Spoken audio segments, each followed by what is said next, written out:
Según James Buchanan, premio Nobel en la economía y además doctor honoris causa de la Universidad Francisco Marroquín, se puede resumir la teoría del public choice en 3 palabras: política sin romanticismo.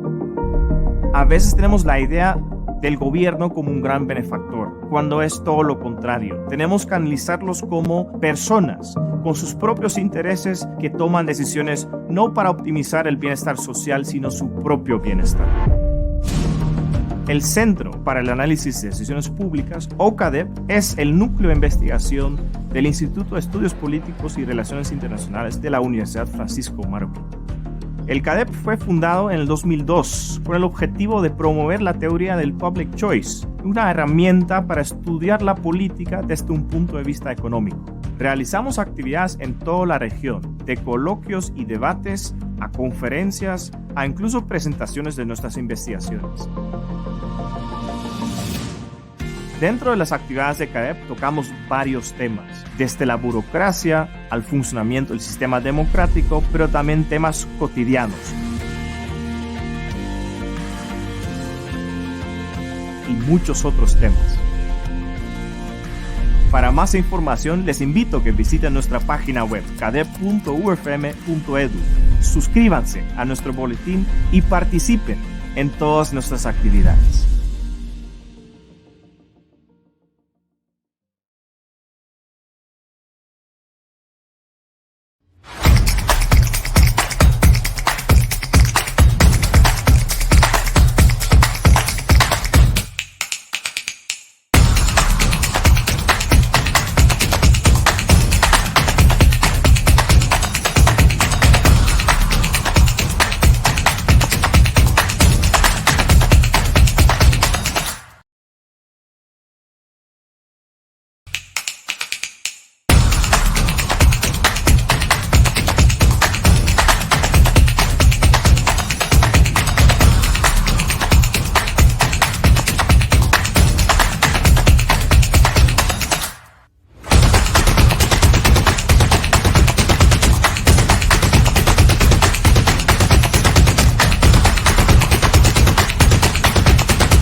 En economía, Dani Fernández, director del Market Trend de la UFM.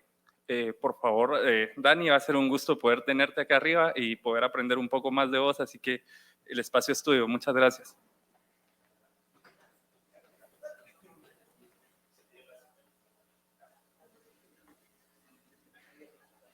Bueno, gracias. A ver, ahí está, perfecto.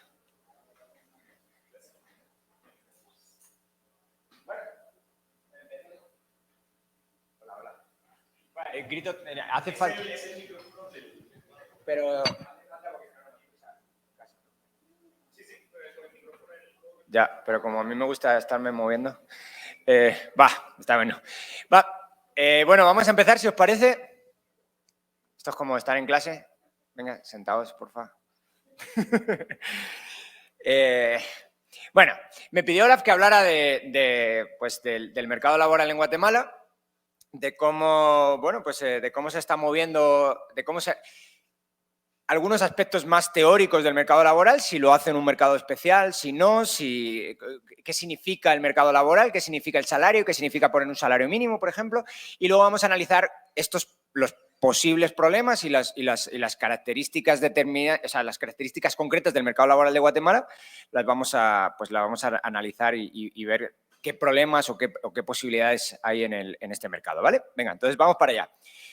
Lo primero que vamos a ver son las características generales de un mercado de trabajo, pero de un mercado de trabajo general, no necesariamente de un mercado de trabajo de Guatemala, que luego vamos a ver eso también, evidentemente. Lo primero que quiero que veamos es que la empresa, esto es un esquema muy simplificado, pero la empresa básicamente es una especie de intermediario entre mercados. ¿Entre qué mercados? Entre el mercado de factores productivos y el mercado de bienes finales. Los factores productivos es un término más o menos técnico-económico que básicamente quiere decir todo aquello que es útil para producir bienes y servicios. Usualmente los economistas, aunque a mí esta división no me termina de convencer demasiado, pero los economistas en Economía 1 usualmente se enseña tierra, trabajo y capital. Es decir, las empresas contratan o compran directamente o bien los servicios del trabajo, o bien los servicios del capital o el propio capital, o bien también la tierra, ¿vale? Como digo, aquí hay algunos elementos que no me terminan de gustar, pero bueno, hay un mercado ahí de esos servicios y la empresa va y compra esos servicios en el mercado. ¿Y qué hace la empresa con esos servicios? Pues la empresa básicamente lo que termina haciendo, aunque aquí también hay más nivel de profundidad del aparente aquí, pero nosotros lo vamos a simplificar simplemente diciendo que esas empresas van al mercado de bienes finales. Es decir, esas empresas producen, pues no sé, computadoras que tenemos aquí, el teléfono móvil, no sé, las camisas y intentan convencer en una economía de mercado a los consumidores de que su producto es el mejor, más barato y es el que, pues es la pera limonera. Es increíble, es bueno, bonito y barato, ¿verdad? Entonces, la idea es que la empresa simplemente es un intermediario entre estos dos mercados. Estos dos mercados pueden tener intermediarios, como puede ser la empresa, o puede ser simplemente una intermediación directa. ¿Qué entendemos por una intermediación directa? Usualmente lo que conocemos como profesiones liberales o simplemente prestar servicios. Dicho de otra manera, yo puedo contratarme para la universidad o yo puedo dar una clase para la universidad. Yo puedo contratarme para una empresa, no sé si soy abogado o soy consultor político, o de relaciones internacionales, me puedo contratar para la empresa, es decir, estar en nómina todos los meses para la empresa, soy un asalariado, o simplemente puedo venderle mis servicios a la empresa, ¿vale? Que lo hagas de una manera u otra, lo único que cambia básicamente es que hay un contrato de largo plazo o no. Entonces, bueno, esto es un poco la idea de cómo funciona una empresa, qué es una empresa, qué hace una empresa. Más cosas. Vosotros decís, bueno, ¿qué es el trabajo para la empresa? Pero hay mucha gente que tiene ahí como su corazoncito y dice, bueno, vamos a ver, pero ¿qué es el trabajo para la persona? Pues hay una doble cara del trabajo. Primero es una fuente de utilidad, que es lo que más o menos todo el mundo entiende. Bueno, ¿para qué trabajo? Para conseguir dinero. ¿Y para qué quiero conseguir dinero? Para conseguir bienes y servicios. Entonces, ¿qué es lo que hago? Produzco básicamente un servicio, el trabajador produce un servicio que es útil, ya sea para una empresa o ya sea en un mercado directo, ¿no? O sea, que seas tú el que transforme las cosas, el que vendas directamente los servicios. En cualquiera de los dos casos estás utilizando un tiempo escaso tuyo para producir bienes y servicios de utilidad para los demás, ¿ok? Ya sea a través del intermediario empresa o a través directamente del mercado. Espero más o menos que se esté entendiendo. Esto es más o menos lo que hace prácticamente todo el mundo. Todo el mundo considera el trabajo una fuente de utilidad en el sentido de que considera el trabajo una fuente de llegar a bienes y servicios apetecidos. El trabajo, evidentemente, también es una fuente de desutilidad. Yo he puesto ahí un tipo levantándose por la mañana, pues a nadie le gusta madrugar, supongo. O no sé, habrá gente que le guste fustigarse a sí misma, pero en la mayor parte de gente no nos gusta madrugar, ¿vale? Pues si me dejan, yo prefiero levantarme más tarde que más temprano. Levantarte es simplemente, y levantarte temprano simplemente es un ejemplo más de la desutilidad del trabajo, pero hay otros muchos. Habrá gente que odie su trabajo. No sé, habrá gente que diga, Dios mío, no sé, soy profesor. Hay gente que le pasa a muchos profesores.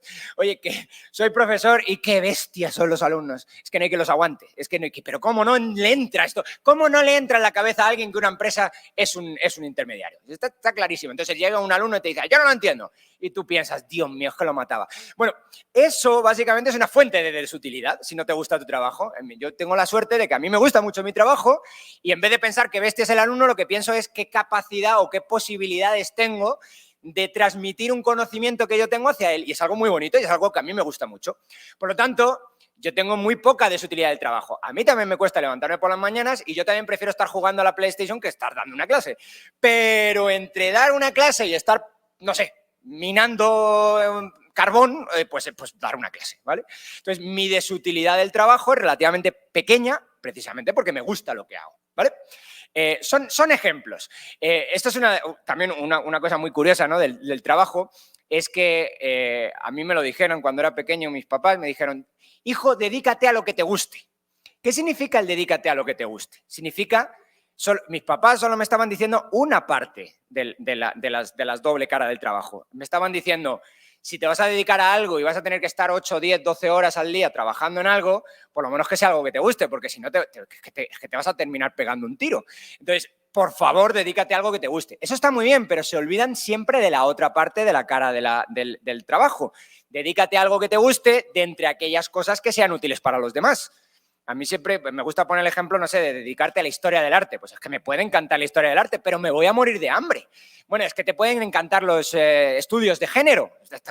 Bueno, esos hacen más daño que otra cosa, pero te pueden encantar los estudios de género, pero es que no te va a contratar nadie, no es útil en un mercado. Entonces, dentro de todas aquellas cosas que te gustan, dedícate a aquellas que sean útiles para los demás. En un mercado, básicamente, el mercado, ahora vamos a ver, hay límites a los precios que se pueden pagar, un precio superior, un precio inferior, y si tú no produces algo de valor, nadie te lo va a pagar. Es un poco la idea, ¿vale? Entonces tenemos las dos, espero que se haya entendido más o menos, tenemos las dos fuentes a la doble cara del trabajo. Una te genera utilidad y otra te genera desutilidad. Dedícate a lo que más utilidad genera dentro de aquello de lo que te guste, ¿vale? Bueno, vamos con el precio del trabajo. Esto es uno de los temas candentes. ¿Por qué es un tema candente? Porque hay mucha gente que piensa, bajo mi punto de vista bastante equivocadamente, ahora lo voy a intentar justificar, que las empresas te esclavizan con el trabajo, ¿verdad? Si no, ¿qué haces? ¿Qué vas a trabajar? Pues a trabajar aquí y no tienes opción. ¿Por qué? Porque tienes que comer, ¿verdad? Eso es una sociología muy marxista de lucha de clases. Resulta que pues no es así, ¿verdad? Y no es tan sencillo como la sociología marxista y que básicamente hay unos límites inferiores y superiores a qué pueden pagar una empresa. O sea, por decirlo de otra manera, hay unos principios económicos que evitan que una empresa pueda pagar más, incluso si quisiera pagar mucho, no pueda, hay un límite superior, y si quisiera pagar muy poco, tampoco puede. Te quiere explotar así de forma lo más exagerada posible, no puede, ¿vale? ¿Cuál es el límite superior? Esto es lo que pone un economista para que no le entienda a nadie, ¿no? Que además nos encanta que no nos entienda a nadie, que es el precio descontado por el tipo de interés de la aportación al proceso productivo que hace el trabajador. O sea, es que hasta cuesta terminar la frase, ¿verdad? ¿Y qué está diciendo este tipo? No se le entiende nada. Acordaros, los economistas y la gente de finanzas, que ahí Olaf también, nos gusta que no nos entiendan. ¿Por qué? Porque parecemos más inteligentes. Ya está. En cristiano, ¿qué es esto? A ver, cuéntamelo plano. ¿Qué leches me estás diciendo? Pues que no se te puede pagar más de lo que produces. Así. Luego ya, si queréis, nos metemos en los detalles de exactamente qué significa precio descontado, pero básicamente es esto. Así, para que nos entendamos nosotros, es si produces X, se te puede pagar X. Ese es el tope máximo. No se te puede pagar ni un centavo más. Esto va a ser el problema de los salarios mínimos, ¿vale? Perdón. Y el límite inferior. Hay un montón de límites. Perdón. Hay un montón de límites inferiores que tiene la empresa. Todos ellos se pueden meter dentro de lo que se llama el coste de oportunidad. Y el coste de oportunidad es otro de esos conceptos que ponemos cuando queremos parecer inteligentes. ¿A qué nos referimos con coste de oportunidad? Aterrízamelo en alguna idea concreta. El primero es la autoempleabilidad. Esto pasa mucho en Guate. Oye, que me quiero emplear por el salario mínimo. No hay quien me emplee por el salario mínimo, pues me autoempleo. Esto es algo que, por ejemplo, lo sabemos de varias encuestas. Si a la gente que está autoempleada, es decir, a la gente que se está trabajando para sí misma, le ofrecieras un trabajo por el salario mínimo, ¿qué porcentaje diría que quiere trabajar por el salario mínimo? Y un gran porcentaje, es lo que se llaman empresarios por necesidad, están deseando trabajar por un salario mínimo. ¿Esto qué es lo que significa? Bueno, ahora vamos a ver detalles, pero básicamente es que hay poca inversión en Guatemala y pocas empresas, poca competencia entre empresas, ¿vale? ¿Cuál es un punto clave en la autoempleabilidad? Que haya acceso a crédito. ¿Por qué? Porque muchas veces los trabajadores tienen una buena idea, pero no tienen capital con que llevar a cabo esa idea. Por lo tanto, es un punto clave es que haya, yo digo crédito, no necesariamente crédito, pero que haya alguna fuente de financiamiento. Aquí hay un montón, si os gustan los temas estos de empresarialidad, están los angels investors estos, el capital riesgo y cosas de estas, que básicamente a lo que se dedican es a ver buenas ideas. Gente que solamente tiene una buena idea y que puede llevarla a cabo y que necesita capital para ello. Y ahí gente dedicada y destinada explícitamente a estas cosas, ¿vale? El segundo punto, que es crucial, la existencia de otros empresarios. Claro, ¿cuál es una situación relativamente más similar a la de esclavitud? En donde solo hay un empleador. Cuando solo hay un empleador, tu opción de buscar otro empleo es bastante limitada. O sea, estás bastante atrapado con tu empleador actual. Si no tienes nadie más que te pueda ofrecer vender tus servicios a esa persona. Por eso es importante que haya competencia en el mercado en este sentido, en el mercado de bienes finales. Es decir, que haya varios empresarios y que tú puedas ofrecer tus servicios e ir probando. Oye, que yo creo que soy muy valioso, y te va a decir, evidentemente en una negociación tu empleador te va a decir, eres muy valioso, pero no tanto como tú crees, por lo tanto no te quiero pagar tanto. Pero si hay otros muchos empresarios por ahí, te vas a ellos y les dices, oye, ¿qué tal si vendo en vez de venderle mis servicios al empleador actual, qué tal si te los vendo a ti? ¿Qué estarías dispuesto a pagarme? Y ahí es cuando hay un límite inferior a que te puede pagar tu empresario actual. Quizá te puedes meter en otra empresa y esa otra empresa te puede ofrecer otro mucho dinero, incluso más que el actual, ¿vale? Y el último, que es algo que en Guatemala quizá no es tan importante y cuanto más desarrollado es el país, más lo es que la importancia del ocio. Esto es interesantísimo cuando uno ve el número de horas que trabajan en diferentes países. Uno siempre tiene en la mente, estos alemanes son súper trabajadores, ¿verdad? Además, se lo cuentan a sí mismos tanto que ellos mismos se lo creen. Pero cuando uno ve el número de horas que trabaja un alemán promedio y el número de horas que trabaja un mexicano promedio, ¿vosotros quién creéis que trabaja más? ¿El alemán o el mexicano?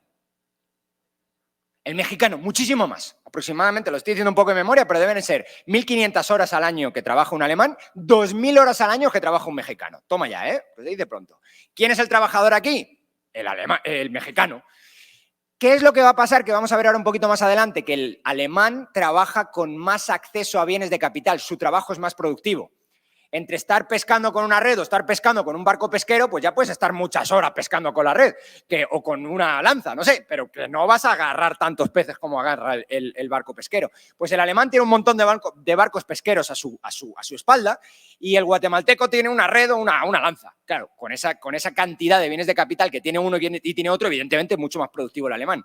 ¿Eso qué significa? Que es más rico. Como es más rico, su coste de oportunidad del trabajo es mucho más alto. ¿Eso qué significa? Bueno, pues que, no sé, si yo no tengo casi nada que llevarme a la boca y tengo que mantener a mi familia, pues ¿qué tengo que hacer? Pues me tendré que poner a trabajar como un bestia, no lo siento. ¿Qué pasa cuando empiezas a tener ciertas necesidades básicas ya realmente satisfechas? Que para seguir trabajando más horas te tienen que ofrecer más dinero.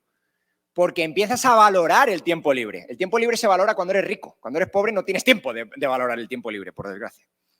Por lo tanto, cuidado con esto de que hay una explotación por parte del empresario al trabajador. No es cierto.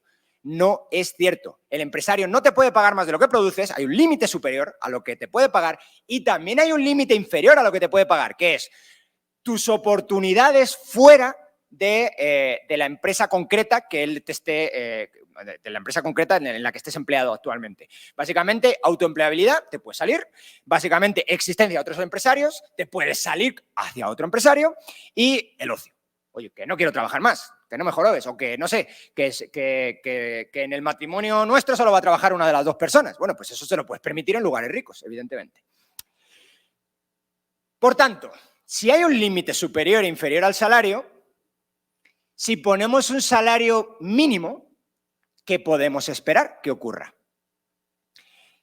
Y yo aquí, la foto no es, vais a decir, ¿por qué me pone una escalera ahí? ¿Qué es eso?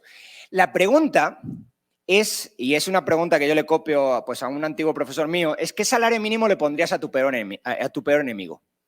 Yo, si Olaf me cae fatal, le pongo un salario mínimo que no lo contraten por menos de $1 millón. Tu salario mínimo $1 millón. ¿Para qué? ¿Para que no te contrate ni Dios? O a lo mejor Olaf es tan productivo que sí produce entonces hay que ponerle 10. Da igual. A mi peor enemigo, ¿qué le pongo? El salario mínimo más alto posible. Le pongo un salario mínimo de varios millones. ¿Para qué? Porque si él, acordaros, esto que tengo aquí, el límite superior es que no se te puede pagar más de lo que produces. Si por alguna razón te pongo un salario mínimo por encima de lo que produces, te mato. Te mato, te quedas sin empleador, nadie te va a querer emplear. ¿Ok? ¿Por qué pongo la escalera? Porque la escalera es un símil. Las analogías en economía son peligrosas, pero bien utilizadas son muy visuales. Una escalera que tiene rotos los primeros peldaños no sirve para nada. No escalas nunca, no vas nunca para arriba. ¿Qué pasa cuando tienes un salario mínimo alto? Que te ponen un peldaño ahí arriba y no, por mucho que quieras subir ahí la pierna, no te da la pierna para subir arriba, ¿sí? ¿Qué pasa si la escalera te permite ir escalando poquito a poco? Esto es lo que los economistas llaman las economías de aprendizaje. Me meto a trabajar en una empresa, cobro poquísimo dinero, pero me formo mientras estoy trabajando en la empresa. Aprendo los recovecos de la empresa, aprendo a ser más productivo, aprendo a solucionar problemas en la empresa. ¿Sí? Si tú haces eso, automáticamente te haces más productivo. Si te haces más productivo, el empleador te puede pagar más, él o la competencia. ¿Sí? Esta es la principal razón por la cual es un buen símil el de la escalera.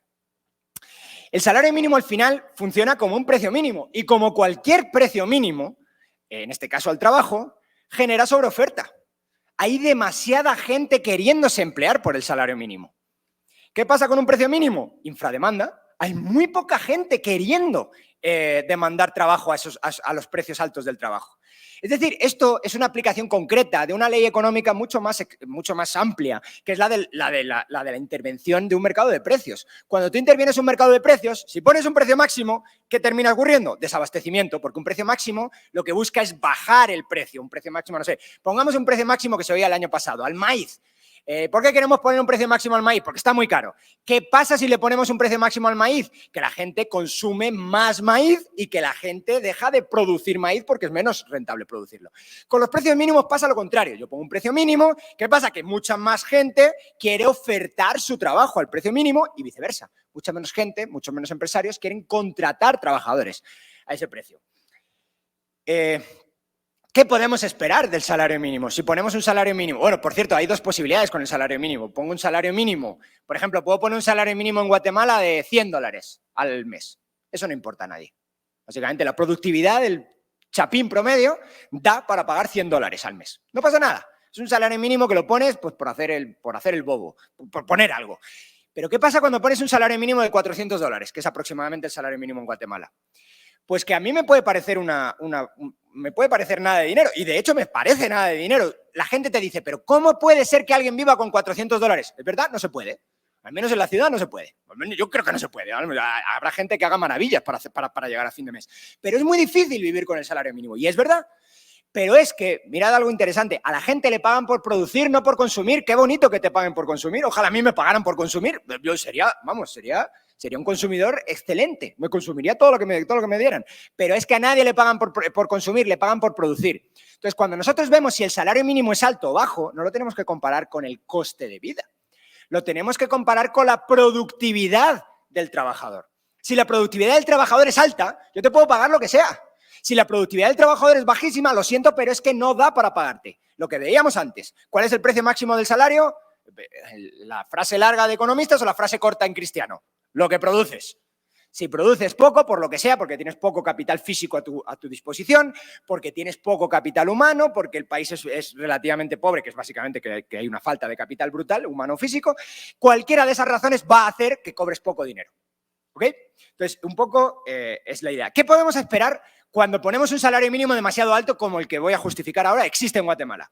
Si hay un alto enforcement del Estado, es decir, si el Estado te llega, como llega en Europa, llega y le pega una patada en la puerta y dice inspección de trabajo, quieto todo el mundo aquí, eso es como entrar con una metralleta. A ver, aquí mando yo. Y te encuentra trabajadores informales en la empresa, ¿qué termina ocurriendo? Que las empresas se acojonan. Perdón por la palabra. Las empresas tienen miedo. Y como tienen miedo, no contratan. ¿Qué situación es esa? El sur de Europa, mi propio país. Tasas de desempleo del 25%. Aquí no se despeina nada. 25%. La de Guatemala es el 3%. 25%. Que cualquiera que tú le digas tienes a 25, a una cuarta parte de la población que quiere trabajar y que no trabaja. Y que no puede trabajar y que no encuentra trabajo. ¿Por qué? Porque el Estado español sí tiene alto enforcement. El Estado español si llega, pega una patada en la puerta y dice inspección de empleo. ¿Qué pasa? Entonces la gente no contrata a nadie que cobre menos que el salario mínimo. El salario mínimo son 1.000 euros por 14 pagas. Son unos 14.000 euros más luego todas las cotizaciones sociales. El coste laboral mínimo en España son fácil 25.000 euros al año. Joder, que se dice pronto, ¿eh? Y luego no lo puedes. Luego cuidado con despedirlo, que es peor que casarte. Es más fácil divorciarte que despedir a un trabajador. no estoy de broma. Es más fácil divorciarte. Por mucho que te digan que es para toda la vida. Es más para toda la vida el trabajador. Bueno, ¿qué pasa si hay un bajo enforcement del Estado? Ese es el caso de Guatemala. ¿Puede llegar el Estado de Guatemala y pegar una patada en la puerta? Pues en algunos sitios puede, más o menos aquí, en zona 10, en zona 15 y por ahí. Pero si te sales de ahí, te pega una patada a un policía y le responden con un balazo en la cabeza. O sea, no, aquí no hay tu tía. Aquí, si entras, lo mismo sales escaldado. Entonces, ¿qué es lo que ocurre en Guatemala? Informalidad. Nadie quiere estar en el sector formal. Todo el mundo está en el sector informal. Ahora bueno, esto probablemente ya lo sabéis, ¿no? Pero lo voy a corroborar con algunos datos. Esto es lo que podemos esperar. Estos son los principios económicos que nos explican cómo funciona un mercado de trabajo. Ahora, ¿cuál es el coste laboral de Guate? ¿Cómo funciona el mercado laboral guatemalteco? Pues tenemos un coste laboral, esto es un trabajo que hice con Olaf también, tenemos un coste laboral muy grande en Guatemala. Esto es del año 2019, 18, por ahí. ¿Te acuerdas que lo hicimos esto, no? Son 6.000 y pico dólares, 6.100 dólares al año.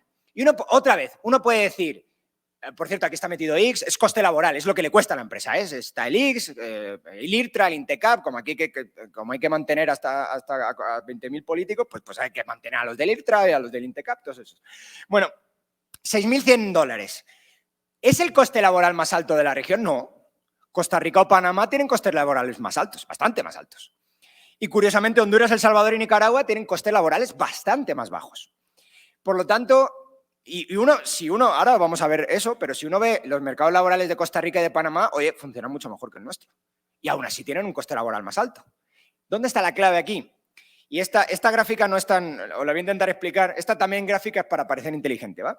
Esta es la gráfica de la productividad del trabajador promedio versus el coste laboral del trabajador promedio. Dicho de otra manera, los panameños tendrán un coste laboral muy alto, pero los panameños tienen un país de ingreso medio alto. Es decir, los panameños tienen mucha maquinaria, muchos bienes de capital, mucha maquinaria, muchos barcos. Lo que antes decíamos con los alemanes, tienen muchos barcos, pues ellos tienen muchos barcos. Es decir, producen mucho. Producen tanto que su productividad es muy superior al coste laboral, que es lo que estábamos diciendo antes, ¿verdad? ¿Qué necesitamos para que el salario mínimo no genere problemas? Lo que necesitamos es una productividad muy alta. Os pongo otro ejemplo, para no quedarme en la región. Alemania tiene un salario mínimo de aproximadamente 1.500 euros al mes. España de 1.000 euros al mes. Parecería que Alemania va a tener más problemas en su mercado de trabajo. No, la productividad del alemán promedio es mucho más alta que la del español promedio. Por lo tanto, se pueden permitir el lujo de tener un salario mínimo más alto. Dicho de otra manera, aquí la clave es la productividad, evidentemente. O el ratio, si lo queréis ver, ni siquiera la productividad solo, el ratio productividad-salario, que es lo que está intentando poner aquí en esta gráfica.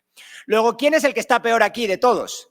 Honduras. Honduras tiene una productividad justa, la del promedio, imagínate la del trabajador menos cualificado. Honduras tiene una productividad promedio básicamente la misma que el coste laboral. A pesar de que tienen menos coste laboral que nosotros, en Honduras no tienen ni siquiera, en Honduras están pescando con las manos. ¿Va? Nosotros estamos con una lanza y ellos están con las manos. ¿Eso qué significa? Pues que si le quieres pagar lo mismo no puedes, ¿vale? ¿Dónde está Guatemala? Pues está en una situación, pues más bien tirando hacia los de abajo. Está en una posición competitiva muy, muy fea, donde se le tiene que pagar demasiado a los trabajadores. Otra vez, no es que se les pague demasiado, se les paga demasiado para la productividad que tiene el trabajador. Esa es la clave, ¿vale? Hay que ver las dos cosas. Bueno. No solamente se le paga demasiado para la productividad, sino que ha ido cayendo el ratio. Dicho de otra manera, lo que ha ido ocurriendo es que cada vez suben más los costes laborales y se desacoplan más de la productividad del país. La productividad del país no crece mucho, la productividad de los trabajadores guatemaltecos no crece mucho, no hay mucho capital humano, no hay mucho capital físico, no hay inversión y por lo tanto la productividad crece muy poco. Y los salarios mínimos llevan 2 o 3 años sin crecer, pero vamos, antes ya habían crecido para los siguientes 20. Entonces, ¿qué es lo que termina ocurriendo? Pues que nos hace que más gente se descuelgue del mercado laboral. ¿Qué es descolgarse del mercado laboral en Guatemala? Otra vez, no es desempleo, en Guatemala es informalidad. Vamos a ver esto que os estoy contando, básicamente el mercado laboral chapín, los efectos del salario mínimo. La tasa de desempleo registrada, esto por cierto, tenemos una tasa de desempleo, en Estados Unidos se mide, en Europa se mide cada mes, allí se mide en Estados Unidos cada semana. Nosotros la medimos cada 4 o 5 meses, cuando les da la gana hacer una ENEI, que emplea las encuestas nacionales de empleo e ingresos, que las hacen cuando literalmente les da la gana al INE. Entonces no tenemos una información muy de primera mano y no la necesitamos. ¿Por qué? Pues porque ya sabemos que el desempleo es bajo y va a seguir siendo bajo. ¿Sí? Porque ¿dónde se concentran los efectos del salario mínimo de Guatemala? Aquí, en la informalidad. Tenemos una informalidad superior al 70%. Somos, solo después de Honduras, el país con más informalidad. Por cierto, ¿por qué somos después de Honduras el país con más informalidad? Leche, porque Honduras era peor que nosotros. Honduras tiene una productividad que no da para pagar su coste laboral mínimo. La nuestra, por lo menos, lo supera un poquito. ¿Sí? Honduras es el único país peor que nosotros y precisamente es el país que está peor en el ratio que os acabo de decir de productividad-salario, de productividad-coste laboral mínimo. ¿Vale? Entonces, al final, tenemos una informalidad brutal. ¿Y por qué tenemos una informalidad brutal? Se quedan descolgadas la gente, porque no se le puede pagar el salario mínimo porque no lo producen. Además, y esto es súper interesante también, la informalidad por región. ¿Dónde se concentra la informalidad? Mira, déjame que os explique este gráfico de otra manera. $400 quizás son muy altos de salario mínimo para la productividad del chapín promedio. Pero ¿qué pasa si ponemos $400 en España? No pasa nada. Nada, todo el mundo estaría empleado. La productividad del español promedio es mucho más alta, por lo tanto no pasa nada. En Alemania tampoco pasaría nada. Si más o menos entendemos eso, entendemos que las condiciones de Guatemala no son las condiciones de Alemania y no se nos ocurriría poner un salario mínimo de 1.500 euros en Guatemala. ¿A quién se le ocurre? Eso se le ocurre solo a los de Semilla o algo así. O sea, no se le ocurre a nadie poner un salario mínimo de $1.500 en Guatemala. ¿Por qué? Porque sabes que no hay quien lo cobre. Por desgracia. Ojalá no fuera así, pero por desgracia no hay quien lo cobre. Entonces, ¿qué termina ocurriendo? Que lo mismo que pasa entre Guatemala y Alemania pasa en diferentes regiones de Guatemala. La región más productiva, la región más rica de todo Guatemala está aquí, es la ciudad, es la región central, es la región de Guatemala. ¿Qué pasa si ponemos el mismo salario mínimo en Petén? Pues que en Petén la informalidad se te va a las nubes, que en Petén es prácticamente todo rural. ¿Por qué? Porque la productividad de Petén es mucho más baja. Es por eso por lo que algunos economistas han propuesto crear salarios mínimos diferenciados. ¿Diferenciados por qué? En base a la productividad de cada lugar, es decir, adaptarlo. Fijaros dónde está la productividad de la región urbano metro, no sé si lo sabéis, pero es básicamente Ciudad de Guatemala. El resto urbano, pues es Sela, Escuintla y así algunas otras zonas pues más desarrolladas también. Y luego la zona rural, que es básicamente pues el interior del país, ¿vale? Claro, es que la informalidad en el interior del país, que todo el mundo está informal. El lugar más exagerado creo que es o Alta Verapaz o Petén. ¿Por qué? Porque son los más pobres. Son los menos productivos. Como son los menos productivos, le pones el mismo salario mínimo que aquí y los machacas vivos. Los machacas. Nadie está en la formalidad allí. Nadie. La misma razón por la cual si nos traemos el salario mínimo de Alemania aquí, pues nos pasaría exactamente lo mismo. Nadie estaría, seríamos como la región rural. Es decir, esto le impacta más a los más pobres. La clave de esto es que el salario mínimo impacta más cuanto más pobre eres. También interesante esto, por cierto, los gráficos los teníamos que haber revisado, hola, ¿verdad? Pero estos gráficos son ya de algo que publicamos hace tiempo, no concuerdan, para que veáis. Este es el salario medio en diferentes regiones de Guate. No concuerdan los colores, ¿vale? Entonces, pues a lo mejor puede confundir un poco, pero el salario más alto, ¿dónde está? En el urbano metropolitano. Claro, tenemos un salario medio que supera el salario mínimo. Por eso tenemos una informalidad mucho más baja. Fijaros el salario medio del área rural, son 1.500 quetzales.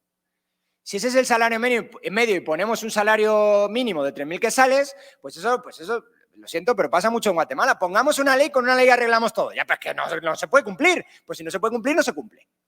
¿Sí? Y esto es lo que pasa. Y todo el mundo se queda en la informalidad. Y se quedan descolgados. Te quedas siendo pobre toda la vida. El Estado de Guatemala no da mucha seguridad jurídica, pero la poca que da se la da a la gente de la formalidad. A los informales no, o a los informales mucho menos. El escalón te lo pierdes. Nunca escalas hacia arriba. Bueno, y veamos ya por el final, que es básicamente el efecto de la pandemia. ¿Qué ha ocurrido los últimos meses en el mercado laboral? Y mirad, no tenemos muchos datos.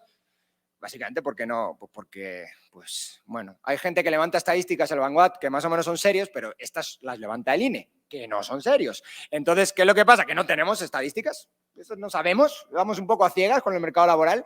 Entonces, tenemos que ir a los afiliados del ICS, que es solamente, como sabéis, una parte pequeña, porque estos sí son formales, una parte pequeña. Hay algunos formales que no están en el ICS, pero casi todos los formales están en el ICS. Supongo que lo sabéis, pero si tienes menos de 3 empleados, no tienes obligación de estar en el ICS, ¿vale? Entonces hay una parte de la formalidad que no está en el ICS, pero es relativamente pequeña. Bueno, ¿cómo ha cambiado? ¿Cómo ha impactado la pandemia al empleo formal? Pues ha ido al suelo en un montón de lugares. Se ha ido al suelo en agricultura, se ha ido al suelo en comercio, curiosamente la industria creció un poquito. ¿Y dónde es donde no notan? O sea, tú tienes frío, ¿dónde es donde no notan frío nunca? En el sector público. Eso solo contratan. Es decir, el sector público, el resto, sabéis que hemos tenido que hacernos, ¿no? Aquí nos lo han pasado también, en la universidad nos bajaron el salario, que lo sepáis. ¿Vale? Entonces, el resto que tenemos que hacer, ¡pum!, apretarnos el cinturón. Oye, que vienen mal dadas, que hay menos ingresos, y si hay menos ingresos, pues lo siento, pero hay que ajustarse un poco. Y hay mucha gente que se ha quedado en desempleo, por desgracia. En el sector público, no, ahí no pasa nada. Ahí no pasa nada que no vayan a las escuelas y que le estén todas cerradas. Ahí, el año que viene quiero más salario. Toma, más salario, ¿vale? Y esto es lo que vemos aquí. El sector público no hace frío. En el sector privado hace frío cuando hay crisis económicas. La pandemia acentúa los malos resultados. Fijaros en los afiliados al ICS en agricultura. Es que este problema del salario mínimo está expulsando gente constantemente del sector formal. Y lo que ha pasado ya en el último año es simplemente acentuar algo que ya viene ocurriendo en algunos sectores. El sector agricultura es donde más fácil es que pase esto. ¿Por qué? Porque es el sector menos productivo. Usualmente en casi todas partes del mundo, y en Guatemala también, es menos productivo que el sector servicios, es decir, aporta menos en función los trabajadores son menos productivos en el sector productivo que en el sector servicios o que en el sector industria. Esto es también interesantísimo. Parecía lo que hemos visto antes. Estos son los afiliados al ICS. No sé si lo veis, demasiado pequeño quizá. Os podéis imaginar quiénes son los azules, ¿no? ¿Quiénes son esos azules? Esos son los que no pasan frío. Esos azules es el sector público. Y los demás, el sector privado. ¿Sí? Estáis viendo, ¿no? ¿Quién se ajusta al cinturón aquí? Evidentemente el sector privado. El sector público no. Vamos a llegar a un momento donde solamente va a haber afiliados del sector público. O sea, no sé si lo veis ahora, pero más o menos ahora, más de la mitad de afiliados al ICS son sector público. Y no nos engañemos, el sector público viene de impuestos, sus impuestos. Es decir, tenemos un seguro social casi en exclusiva para el sector público, o cada vez más destinado a ellos, y solo a ellos. Interesantísimo este también. Oye, ¿y qué ha pasado con los salarios? Pues los salarios en el sector privado se han estancado. Como es lógico, oye, que la empresa te está teniendo pérdidas, que quiere una subida de salario.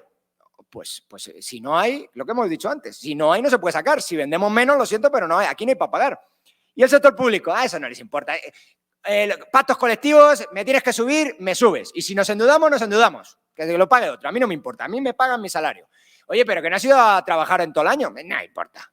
El salario, por favor. Y el salario ha seguido creciendo. No solamente ha crecido la contratación, ha crecido el salario. Aquí no hay crisis. En el sector público no hay crisis. Por cierto, esto es un problema de Guate, pero no es un problema solo de Guate, ¿eh? Vamos, en otros países ha pasado algo relativamente similar, es decir, que le echan cara a la gente del sector público. Y bueno, básicamente eso es lo que os quería contar, más o menos he ido bien de tiempo. Si tenéis preguntas o lo que sea, y por cierto, esas son mis redes sociales, para cualquier pregunta o lo que sea fuera del foro, si me queréis seguir, bueno, gracias.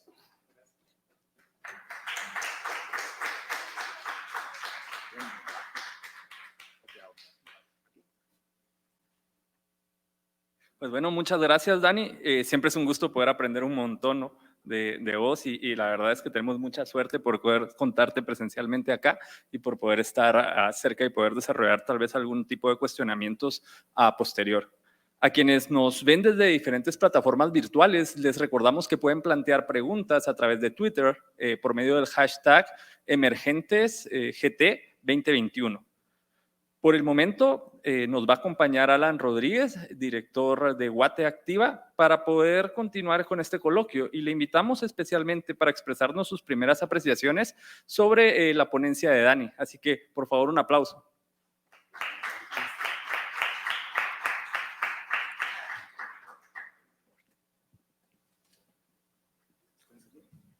Ahí está. ¿Qué tal? Bueno, pues primero es Alan Ortiz, ¿no? Soy el Alan bueno, no el Alan malo. El Alan malo está en el Congreso todavía y se va a quedar ahí un rato. Pues bueno, un gusto. A mí, yo tal vez para comentar algunas de las primeras impresiones es contarles que desde Guateactiva, con apoyo de la Fundación Naumann, hemos estado elaborando un diagnóstico sobre empleabilidad inclusiva.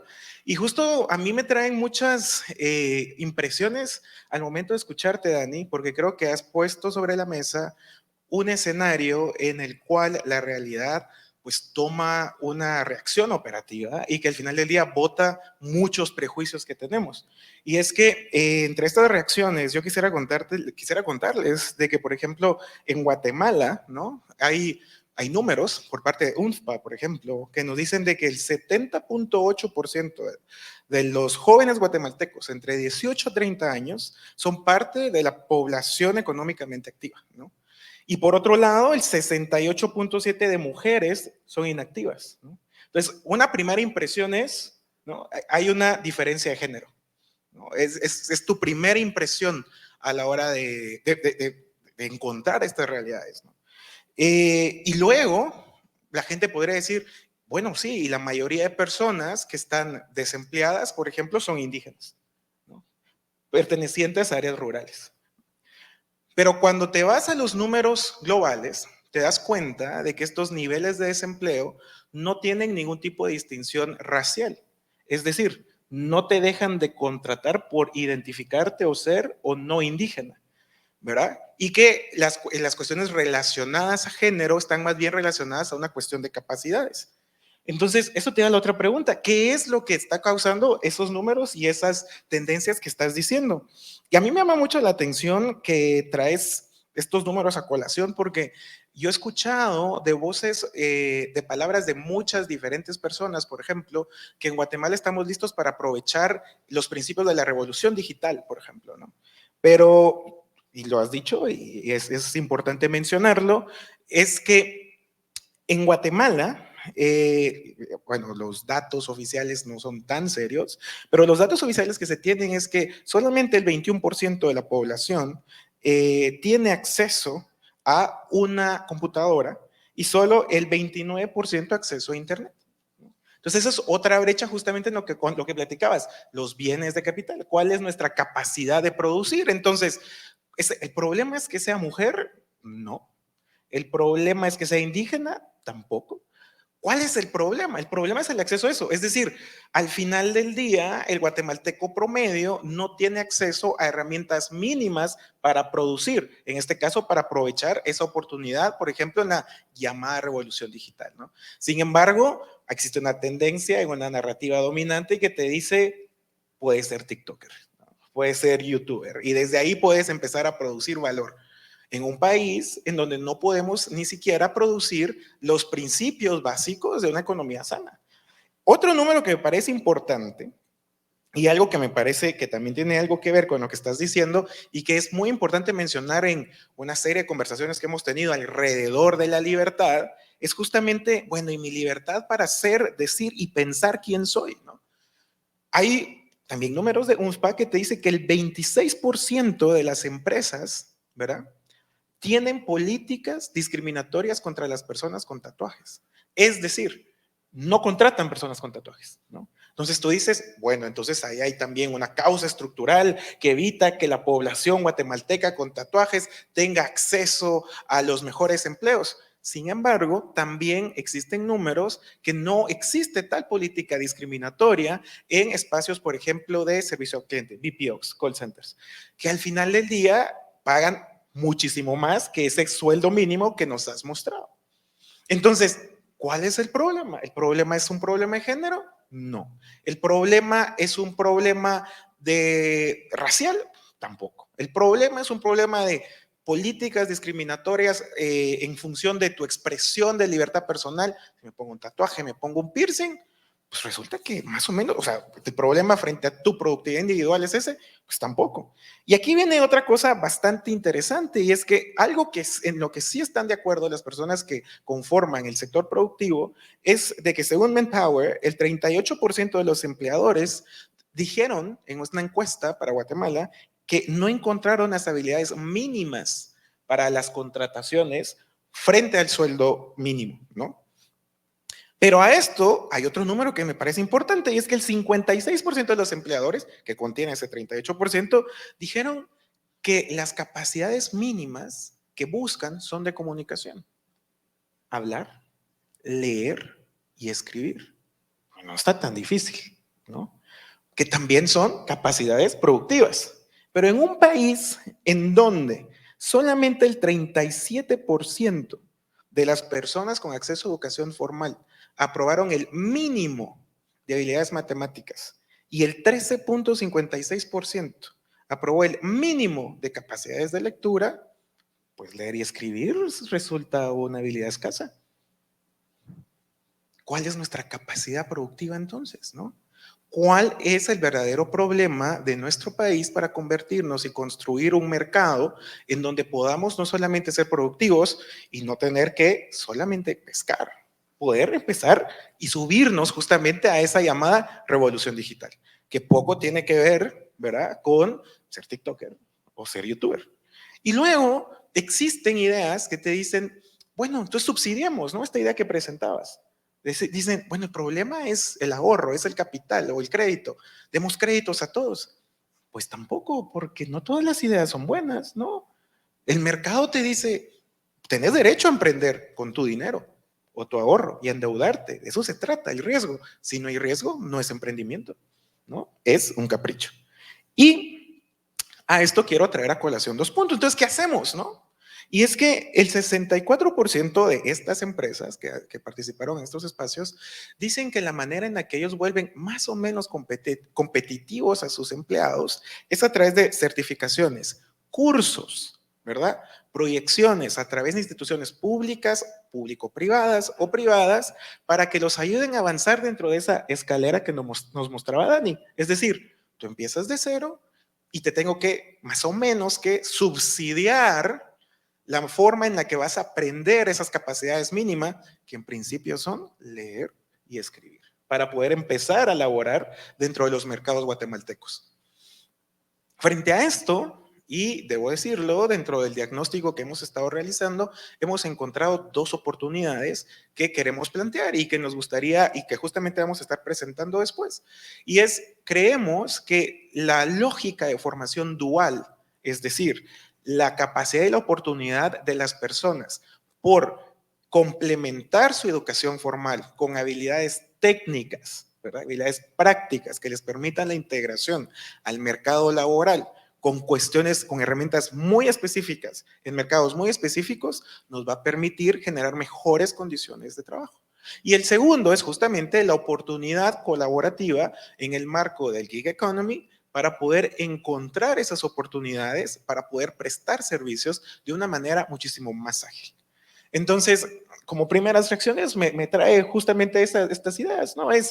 Podemos encontrar que muchos prejuicios y muchas ideas que están presentes en la narrativa dominante muchas veces son explotados, como bien habías dicho, justamente por ideas o por lobbies que tienen una agenda, ¿no? Que persiguen cuestiones más políticas que económicas, y que es completamente válido en la política hablar de visiones políticas, pero que las consecuencias económicas para el país, y lo que queremos es un país próspero, un país productivo, un país capaz de sobrevivir y por sí mismo, y de pensar en la sostenibilidad en otras generaciones, tenemos que empezar a pensar en romper modelos y esquemas que hoy por hoy nos mantienen sumidos en un ambiente de subdesarrollo. Estas son mis primeras impresiones. Ok, muchas gracias, Alan.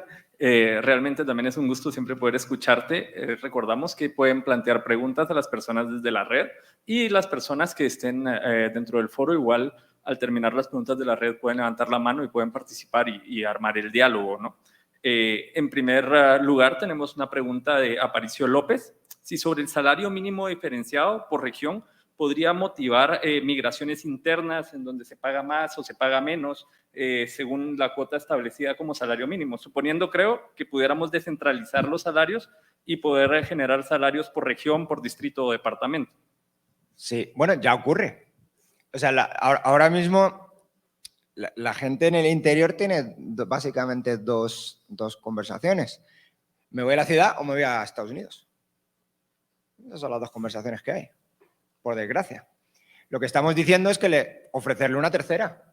Quédate en tu lugar, pudiendo emplearte, pudiendo empezar, pudiendo atraer capital de otros lugares, pudiendo... Mirad, el trabajo y el capital son lo que se llaman factores productivos complementarios, es decir, se tienen que utilizar en conjunto. Si el capital no viene al trabajo, el trabajo irá al capital. Es decir, si no atraemos inversión, que la inversión puede ser extranjera o puede ser nacional, puede ser perfectamente chapina, lo que va a hacer es la región que sea expulsar a la gente. Entonces, ellos ya tienen esas dos opciones. Nos vamos a la ciudad, nos vamos a Estados Unidos. Pongámosles encima de la mesa la tercera. Pongamos una maquila ahí, bueno, no, una maquila o lo que tú estabas diciendo, ¿no? Bueno, cualquier cosa. Si la idea es que los economistas no lo sabemos, esto es otra cosa también interesante. El economista que te diga que sabe, no sabe. Esos son los empresarios los que saben. Los empresarios son los que tienen que decir, ese es un buen modelo de negocios, es uno malo, ese puede ser, ese puede no ser. Cuando los economistas opinamos de eso, aparte que los economistas somos especialistas en meter la pata. Es decir, los economistas somos buenos viendo quizá la big picture, de irnos un poco para atrás y ver exactamente cuáles son, de alguna forma, los principios que hacen que los empresarios puedan generar valor, pero cuando nosotros nos queremos meter a generar valor, usualmente somos malísimos. Por lo tanto, si hay un economista que dice, lo que tenemos que hacer es apostar a las maquilas, ya os aviso, sabéis lo que está haciendo, ¿no? Le va a dar a sus amigos, que serán curiosamente maquileros, les va a dar alguna ventaja fiscal, les va a dar alguna ventaja regulatoria, legislativa o cualquier cosa de estas, que eso también rompe las posibilidades de tener trabajos bien pagados y de tener trabajos que promocionen o que generen mucho valor añadido en la economía. Entonces, bueno, creo que me pasa un poco. Creo que me has preguntado ahora y te he contestado cómo funciona el reloj. No, tenemos tiempo todavía, no te preocupes. Alan, ¿tenés algún yo comentario? solo un dato curioso sobre esto, y es que justamente en Escuchemos Guatemala acabamos de terminar de recorrer los 22 departamentos del país, y de los 22, 21 dijeron que la primer prioridad es educación. Y tú dirás, bueno, la gente quiere aprender.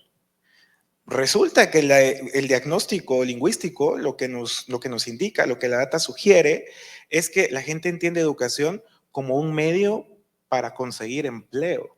Es decir, no es este modelo de educación conservadora o académica, ¿verdad? Sino es en formación, ¿no? Y justamente esta lógica de salarios mínimos diferenciados, pues también tiene una lógica de industrias diferenciadas, de especializaciones diferenciadas. Y para eso, por ejemplo, modelos de educación dual diferenciados que persigan y permitan especializar los mercados locales para su mejor aprovechamiento, pues puede convertirnos en espacios muchísimo más productivos. Ahora bien, tú dirás, pero es que yo no quiero tener que especializarme en pesca.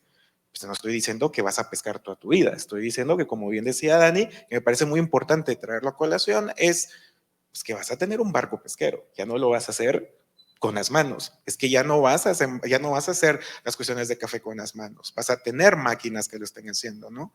Pero justamente ese modelo de especialización también necesita esas condiciones. Es decir, cuando el guatemalteco nos habla de que hay que priorizar la educación, lo que normalmente nos está diciendo es queremos aprender para trabajar, ¿verdad? Y lo que necesitamos es construir esas condiciones de trabajo, entendiendo que el problema no es el tipo de trabajo que estás haciendo, sino que las condiciones en las que tú trabajes sean dignas, ¿no? Y eso es eso lo podemos hacer, eso lo podemos construir, porque al final del día la dignidad humana también es parte de la productividad del mercado y que tú libremente y de forma voluntaria puedas decidir a lo que te querrás dedicar. No, migrar por decisión, no por necesidad. Aunque siempre creo que esto siempre puede ayudar, claro, es mucho más fácil migrar dentro de tu país que migrar fuera de tu país.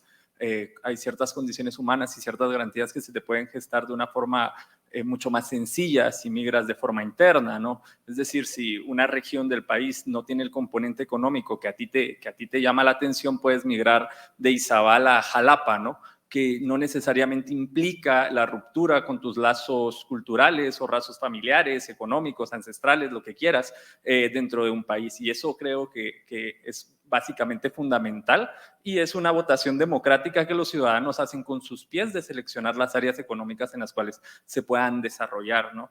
A la vez, esperando otras preguntas, me voy a tomar el atrevimiento de también desarrollar algún planteamiento. Creo que los guatemaltecos a veces nos dejamos guiar, y a mí me pasó en la universidad específicamente, por un trabajo, un sentido del trabajo bastante arrogante, como que se nos debe ese trabajo, ¿sí? Y creo que eso ha hecho un bastante eco dentro de nosotros, en la juventud especialmente, y digamos que idealizamos carreras universitarias o ciertas áreas técnicas, y por lo tanto somos como que creyentes de que se nos debe de asalariar como a alguien más ya se le asalarió, sin tomar en cuenta su experiencia o capacidad técnica. En ese sentido, como que los guatemaltecos obviamos la realidad económica dentro de nuestra educación, ¿no? O sea, y la realidad económica de nuestro entorno. Y entonces queremos estudiar ingeniería en sistemas en Puerto Barrios, por ejemplo, y queremos ser contratados por Google, a pesar de que no tenemos experiencia, y queremos ser contratados por Google Guatemala con un sueldo de $2,000 al mes, ¿no? Y entonces estamos obviando una cierta parte de nuestro entorno. Y no sé si de alguna manera ustedes tienen algún mensaje para este guatemalteco que tal vez ya tiene una concepción dada de que se le debe el empleo y que él no debe salir a arriesgarse por este empleo, no debe salir de su zona de confort quizás, como es un mensaje muy fuerte de algunos sectores, y si ustedes tendrían un mensaje para ellos. Es una pregunta jodida, supongo. Bueno, al final, uno de los puntos que he hecho en mi charla era que tienes que hacer, para la parte de la utilidad del trabajo, tienes que hacer cosas que sean útiles para los demás. A veces, como digo, a mí me pasó desde pequeñito, a los papás nos dicen, tienes que estudiar.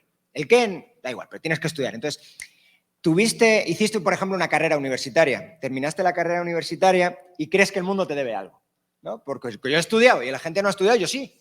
Entonces, el mundo te debe algo. Pero la pregunta es, ¿qué elegiste en tu carrera universitaria? Y esta es la clave. Y mirad, esto es algo que también es complicado. El mundo es muy diferente a un aula. El aula es la meritocracia pura y dura. Estudias, te va bien, no estudias, te va mal. Pero el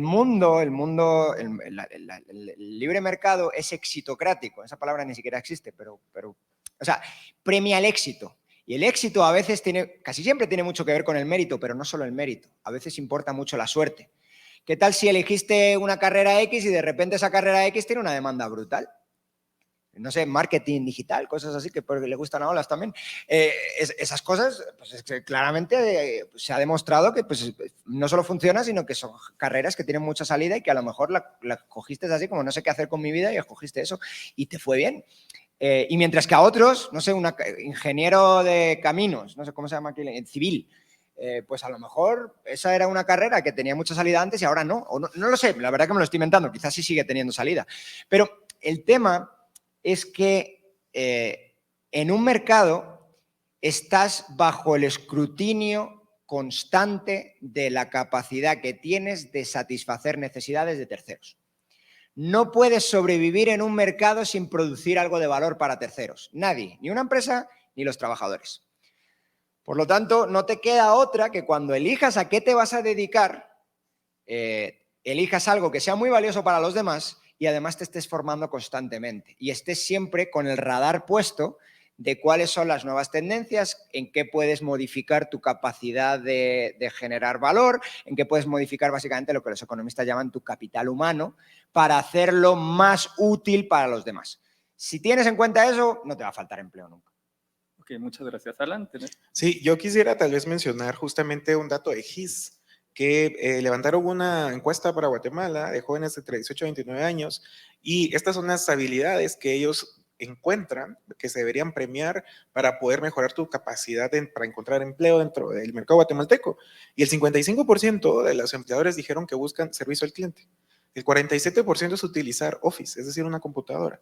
El 36% inglés, el 35% ventas y el 32% utilizar plataformas digitales, ¿no? Entonces, si te das cuenta, ¿no? El mercado justamente lo que está buscando son personas que trabajen en, si hay más o menos su perfil de lo que el mercado quiere, ¿no?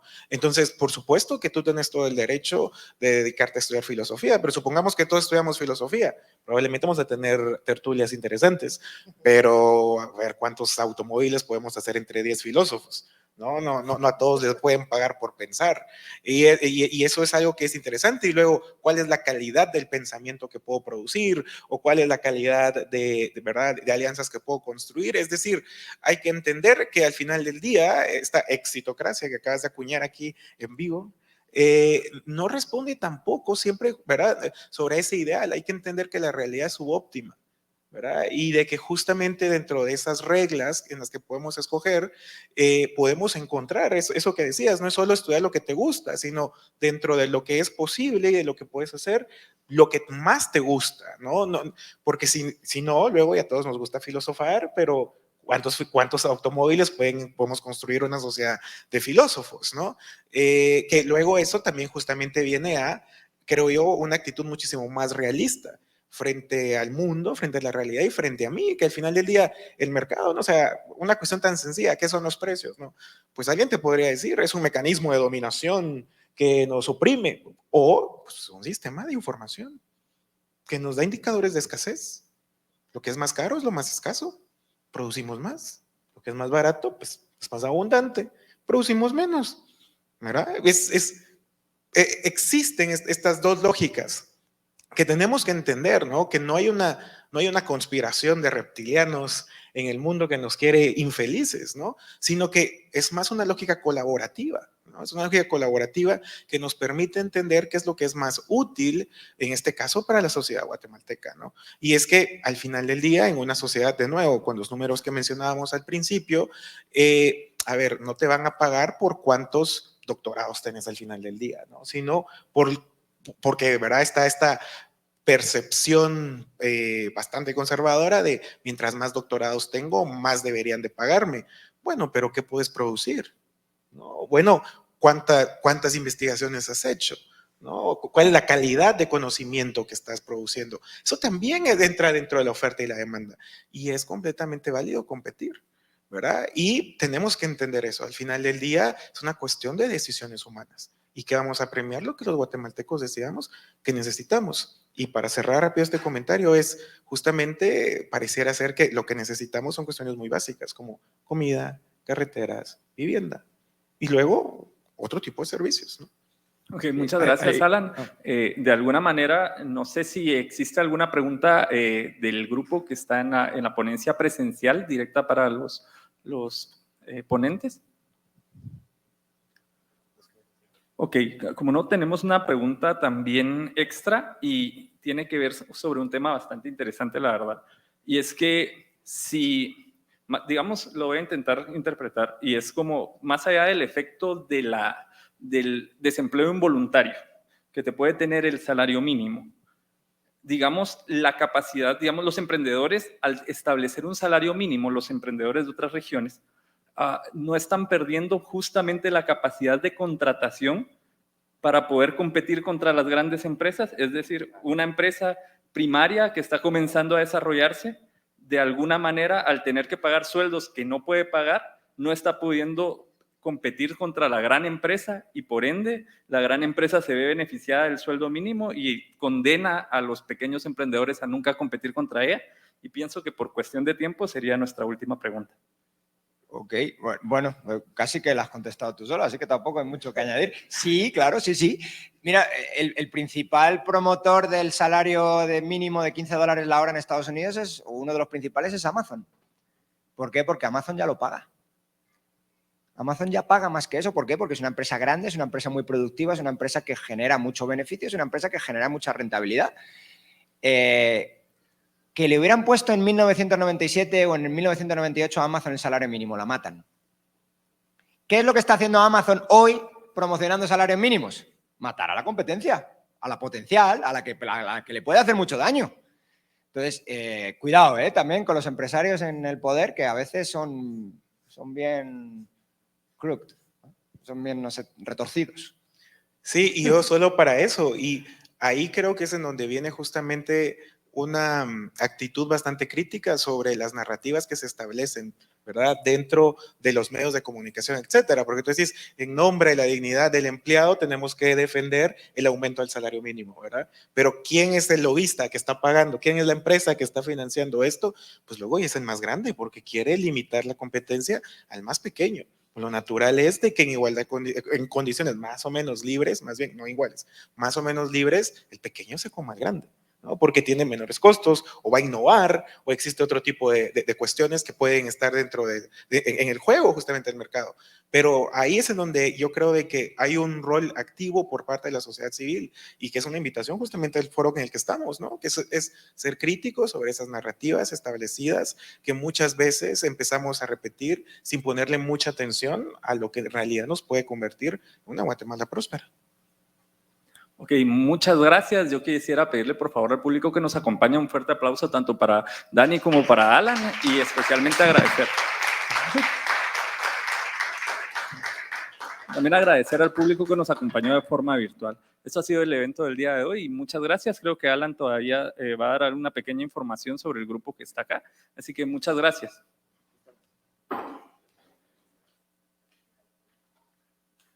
Pues buenas noches y a todos muchas gracias por habernos acompañado. Nosotros de verdad fue un esfuerzo bastante importante. Le quiero agradecer a todos los panelistas.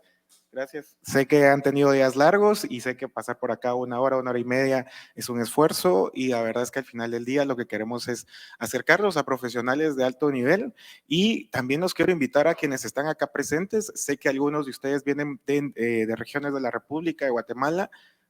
Gente como Dani, pues justamente nos presentaba sus redes, ¿verdad? Como Lab, que está el CADEP, está el Market Trends. Acérquense, aprovechen la oportunidad y esperamos que se conviertan en difusores de la libertad y de las oportunidades para el país. Pero no podemos terminar sin celebrar una jornada ardua y gracias al CADEP por el apoyo y gracias a la Fundación. Vamos a tener un social en Arrostito, en zona 4, a partir de las 6 de la tarde. Están todos invitados. Vamos a pasar la invitación digital para quienes no sepan dónde está, pero lo pueden encontrar en Waze. Las personas que vienen con el grupo de Escuchemos Guatemala, el busito va a pasar por ustedes justamente a las 6 de la tarde y los va a llevar directamente al establecimiento. Entonces los esperamos ahí. Muchas gracias, Olav, de todo corazón, y gracias Dani por habernos acompañado en este final. Los esperamos ver, pues, a tomar algo. Gracias, hasta luego.